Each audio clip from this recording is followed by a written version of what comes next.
ఈ ఊళ్ళో ఉన్నప్పుడు రోజుకు నేను సుమారుగా ట్రాక్టర్ నిండా వంకాయలు తెంపుదు, ఇంత టమాటాలు, బెండకాయలు, రకరకాల కూరగాయలు కరీంనగర్ డైలీ తీసుకుపోదు. డైలీ కరీంనగర్లో సప్లై చేస్తాం, చాలామందికి చేస్తాం. అట్లా చేస్తున్నారు మీరు. ఇప్పుడు ఏముంది, ఇప్పుడు కూడా కూరగాయలు కొన్ని పండుతున్నాయి, కొద్దిగా ఉంది చేను, కొంచెం పండుతున్నాయి, అవిడైనా బతుకుతున్నాయి ఇప్పటికి కూడా. కానీ అప్పటి కూరగాయలు వేరు, ఇప్పటి వేరు. ఇప్పుడు మిడిమాన ఎండిపోయిన తర్వాత ఈ ఊళ్ళకి వచ్చినావు కదా, ఏమేమి ఆదికి వస్తున్నాయి నీకు? ఊళ్ళకి వస్తే చాలా బాధ అనిపిస్తుంది సార్ ఇక్కడ ఊళ్ళో. ఎందుకంటే అందరం ఎంత ప్రేమ ఆప్యాయత, ఒక రోడ్ ఎంబట నడుచుకుంటూ వచ్చిన ఆయన అందరం కలుసుకున్నాం. ఈడ గ్రామ చావడి కాడ ప్లస్ హనుమాన్ టెంపుల్ ముందర రేకుల షెడ్ కింద అన్ని రకాల పేపర్లు ఎత్తురు, అన్ని పత్రికలు చదువుకొని ఎవరి పని వాళ్ళం ఆప్యాయంగా మంచిగా చూసుకొని అందరం పలకరించుకొని పోయి పని చేసుకుందాం. ఓకే, పెద్ద మనుషులు కావచ్చు, ఇప్పుడు మీరు పుట్టిన చిన్నప్పుడు ఆ జ్ఞాపకాలు కావచ్చు, అన్నీ ఇక్కడే ఉంటాయి కదా. అవును సార్. ఏమనిపిస్తుంది సార్ అప్పటి నుంచి అందరం మా అన్నయ్యలు కానీ, అమ్మలు కానీ, పెద్దమ్మలు, చిన్నమ్మలు అందరం బాగా ఆప్యాయంగా కలుసుకొని మాట్లాడుకొని ముచ్చట పెట్టుకున్నాం. గద్దెల మీద, బెంచ్ల మీద ఆడిడ కూర్చున్నాం, ముచ్చట పెట్టుకున్నాం. అప్పుడు బాగా ఆనందంగా ముచ్చట పెట్టుకున్నాం. ఆనందం అనిపిస్తుండే అప్పుడు మాట్లాడుకుంటే పిల్లలు కానీ అందరం. ఈ నీలోజిపల్లి గ్రామంలో 580 కుటుంబాలు ఉండేవి, దాదాపు 2000 పైచిలకు జనాభా. కానీ ఆ కుటుంబాలన్నీ కూడా చెట్టుకొకరు పుట్టుకొకరుగా ఇక్కడికి వెళ్ళి నిర్వాసిత కాలనీలో ఉంటున్నారు. కానీ ఇప్పుడు ఉంటున్న నిర్వాసిత కాలనీకి తర్వాత ఈ గ్రామంలో ఉన్నప్పుడు ఎట్లా ఉండేది జీవితం తెలుసుకునేందుకు స్థానికుడు ఉన్నారు. నీలోజిపల్లి ఎట్లా ఉండే ఒకప్పుడు, ఇప్పుడు ఎట్లుంది? ఒకప్పుడు పచ్చటి పంటలు, ఎడ్లు కానీ బర్రెలు కానీ, మాకు అన్ని రకాల మాకు కూరగాయలు కానీ, మాకు పాలు కొనుకొచ్చుకోలేదు. అప్పుడు మాకు బర్రె ఉండే, పక్కకే మా ఇల్లు పక్కకే 3 ఎకరాల పొలం ఉండే.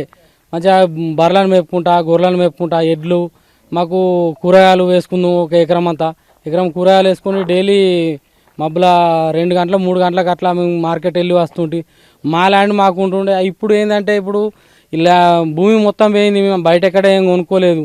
ఇక్కడ కౌలు పడదామంటే కౌలు దొరకడం పరిస్థితి ఉన్నది. ఇప్పుడు ఒక ఎకరాకి వచ్చేసి 20,000 25,000 రూపాయలు కౌలే తీసుకుంటున్నారు. ఇప్పుడు బతకడం కూడా జీవనోపాధి బాగా కష్టమైంది. అప్పుడు చాలా వరకు ఇక్కడ ఎవరైనా అప్పడిగినా కానీ వీనికి ఒక 3 ఎకరాలు 4 ఎకరాల భూమి ఉన్నది, అయ్యో వాడు తీర్పుతాడుగా ఇస్తాడుగా అని నమ్మకం ఉండే. ఇప్పుడు వాడికి ఏనాక అందరు ఉన్న పైసలన్నీ ఇలా ఏదైనా పెట్టే, ఎవరి దగ్గర ఉన్నాయని ఏమి ఇస్తాడని. వీడు ఇస్తే ఉన్నాయో 50 10 పరక ఉంటే వీనికే అయిపోయా. ఇస్తే కూడా మళ్ళీ ఇచ్చే పరిస్థితి లేదు, వీనికి నమ్మకం లేదు, వాడు ఇస్తాడన్న నమ్మకం వానికి లేదు. ఓకే, ఇప్పుడు ఇక్కడ ఉన్నప్పుడు ఇరుగు పొరుగు, తర్వాత అన్నదమ్ములు, దోస్తులు, చిన్నమ్మ, పెద్దమ్మ, పాలోళ్ళు, పగలు అందరూ ఉండేది. ఇప్పుడు అక్కడ ఉన్నకాడ, ప్రస్తుతం ఉన్నకాడ ఎట్లా ఉంది? అందరు ఉన్నారు, కాకపోతే ఏంటంటే ఇక్కడ ఉండగా ప్రేమలు ఉండే, అక్కడికి అయిన తర్వాత ఆ ప్రేమలు అనేది లేవు. ఒకరికి కలిసి ఉండేది, ఒకరి కాంపౌండ్ వాల్స్ లేకుండేది ఇక్కడ కనీసం. అక్కడ అనేది ఇక్కడ లేవు. అక్కడ ప్రతి ఆయనకి అప్పు చేసైనా సరే ప్రహారీ కూడా పెట్టి గేట్ పెట్టిండు, బందవత్ గేటు. అందులో ఇంట్లో ఏం లేకున్నా కానీ గేట్ అయితే బందవత్ పెట్టిండు. ఏం అందులో ఏం లేవు కానీ చూస్తే తోపంటి పెట్టోళ్ళు అబ్బా ఈ బంగ్లా చూడు, కలర్ వేసిన బంగ్లాలు ఎట్టున్నాయి ఏం కాదని వీళ్ళు బాగా ఉన్నోళ్ళు అది అని చెప్పి అనుకుంటారు తప్ప ఎవరిని ఏం లేదు. సగానికి ఎక్కువ బ్యాంకులు రుణాలే ఉన్నాయి. ఇంకో నెల అయితే కథం సగం పోతే ఇండ్లు. ఇప్పుడు సెక్యూరిటీ అనిపిస్తుందా? అప్పుడు సెక్యూరిటీ అనిపిస్తుందా? అప్పుడే మంచిగా ఉండే.